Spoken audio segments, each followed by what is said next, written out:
Hello everyone, welcome back to my channel True Wellness Hub. If you over 50 and still forcing yourself to do squats because you've been told they the king of all exercises, this might be the most important video you'll watch this year. Because what if I told you that squats aren't just overrated for people over 50, but for many bodies, they're actually setting you up for knee pain, back issues, and stalled progress, even if your form looks perfect. Now don't get me wrong, squats aren't evil. They're just not automatically the right tool anymore. And today, I'm going to explain why squats can become risky after 50. What's really happening inside your joints and muscles as you age, and most importantly, what to do instead if you still want strong glutes, better balance, and pain-free movement. Let's start with something almost no one talks about. Most people think squats are about leg strength. But for adults over 50, squats are actually a test of joint tolerance, and that's a very different thing. As we age, several quiet changes happen at the same time. Cartilage becomes thinner. Synovial fluid, which lubricates your joints, decreases. Tendons lose elasticity. And your ability to recover from repetitive stress slows down, even if you feel strong. When you squat, especially deep squats, your knees are forced into high compression. Your hips need a large range of motion. Ankles must bend far more than most people realize. And your lower back has to stabilize the entire system. When all of those parts are healthy and mobile, squats can work. But after 50, one weak link is enough to shift stress somewhere it doesn't belong. That's why so many people say squats used to feel fine. And then one day they didn't. The problem usually isn't age itself. It's accumulated wear plus poor movement options. Let's talk about knees first, because this is where most people feel it during a squat. Especially if your heels lift or your knees drift forward, the knee joint experiences a lot of shear force. Over time, that force irritates the cartilage under the kneecap. For someone with early arthritis, even mild, this irritation adds up quickly. And here's the trap. Stronger quads from squatting don't necessarily protect the knee if the glutes aren't doing their job. In fact, many adults over 50 squat with quad dominance. That means the thighs take over, while the glutes, which are supposed to absorb and redirect force, stay underactive. So instead of building protective strength, you're reinforcing the very imbalance that causes knee pain. Now let's move up to the hips. Healthy squatting requires hip mobility, not flexibility. Mobility. That means strength through a usable range of motion.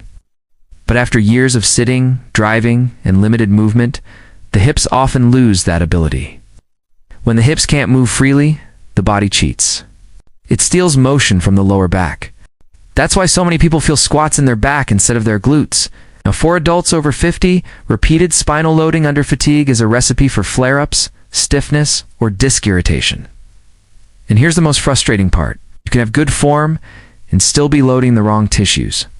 Because form isn't just about how something looks. It's about how your nervous system distributes force. And aging changes that distribution. Another issue that rarely gets mentioned is balance. Squats demand symmetrical strength and control. But as we age, side-to-side differences become more common. One hip is stronger. One ankle is stiffer. One knee doesn't quite trust the movement. When you squat, those asymmetries hide until they don't. And when they show up, it's often as a tweak, a strain, or a sudden pain that feels like it came out of nowhere. That's why many people over 50 don't get injured lifting something heavy. They get injured doing something familiar. Now here's the question you might be asking. If squats are risky, why do so many trainers still recommend them? Because squats are efficient. They work many muscles at once. They look athletic. They're easy to program. But efficiency is not the same as suitability. For your younger bodies with high recovery capacity, squats can be forgiving. For older bodies, the margin for error is smaller and the cost of error is higher. The goal after 50 is not to prove toughness. It's to build strength that supports daily life. Walking, climbing stairs, standing up from a chair, carrying groceries, and not thinking twice about your knees or back.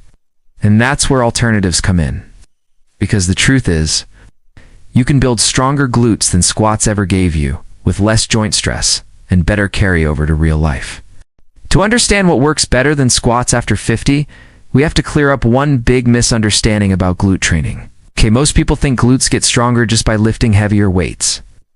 But after 50, glutes respond better to how they're loaded, not how much they're loaded.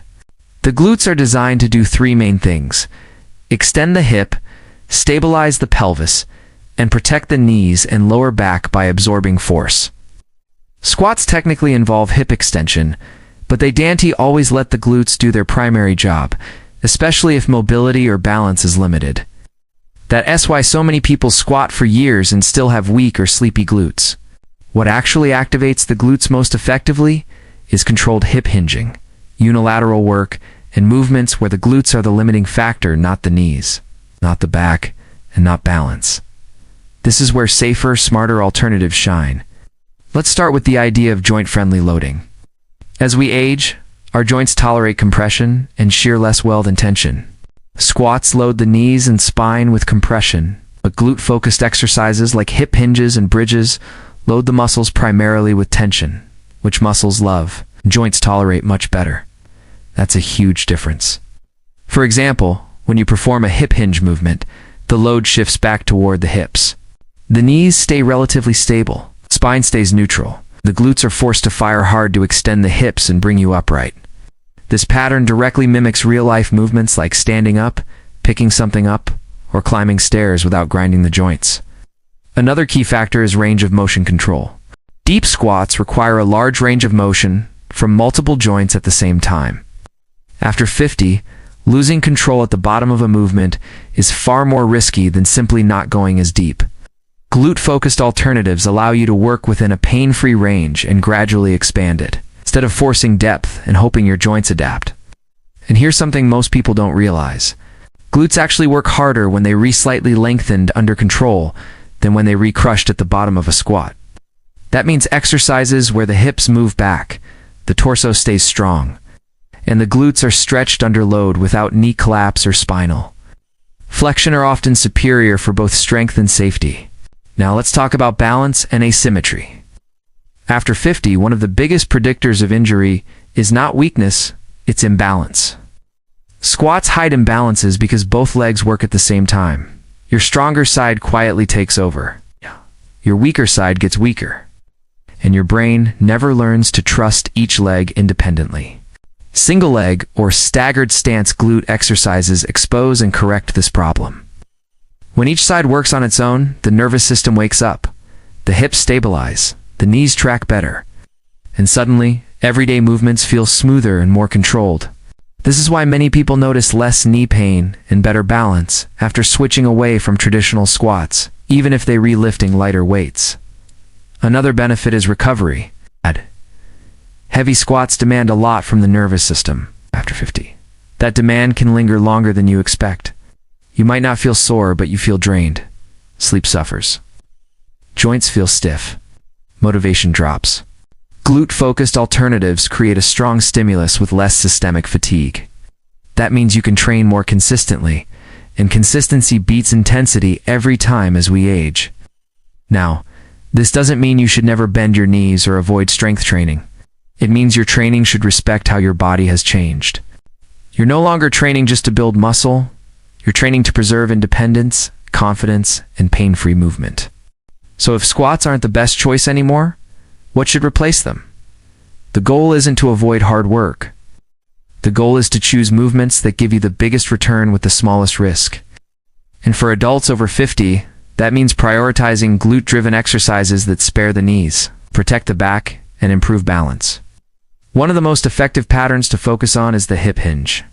Hip hinge movements train the glutes in the way they were meant to work, driving the hips forward while the spine stays stable. When done correctly, you'll feel the effort almost entirely in your glutes and hamstrings, not your knees. This alone solves a huge problem many people have with squats: knee dominance. Another powerful option is bridge-based exercises.